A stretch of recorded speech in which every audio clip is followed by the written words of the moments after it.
Magandang mapagpalang araw para sa lahat. Nagkwento po ako noon tungkol sa kapatid kong namatay. After 3 days po, nakausap ko po siya. Sa panahon na yun, nandun po ako sa mission na medyo malayo dito sa Antipolo. Nagsusulat po ako ng third Bible at the time. Ayon sa sinasabi ko sa inyo, meron kasi kaming kasamahan na Muslim noon, 15 to 16 years old. Okay. Natutulog yun siya.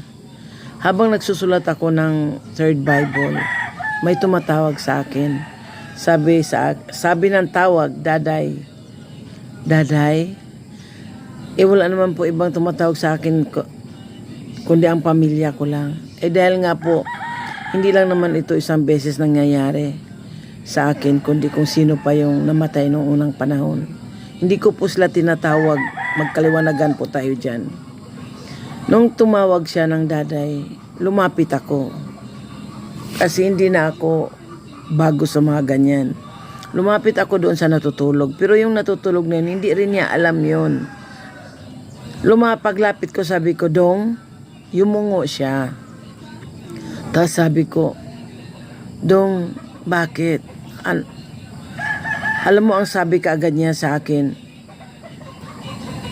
Day, pasaylo ako, patawarin mo ako.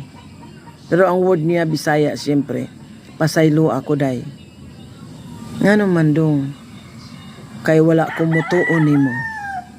Ingon siya, sabi niya, patawarin mo ako, Day, kasi hindi ako naniniwala sa iyo. Ipopost ko muna dahil meron pa akong part 2. Dahil nga po, iyon din po ang in-advise sa akin para mananabik ang makikinig at nakiusap ako sa inyo. Hintayin ninyo at pakinggan ninyo ang buong istorya na to. Hindi ito istorya kundi ang katotohanan ng testimony ng buhay ko.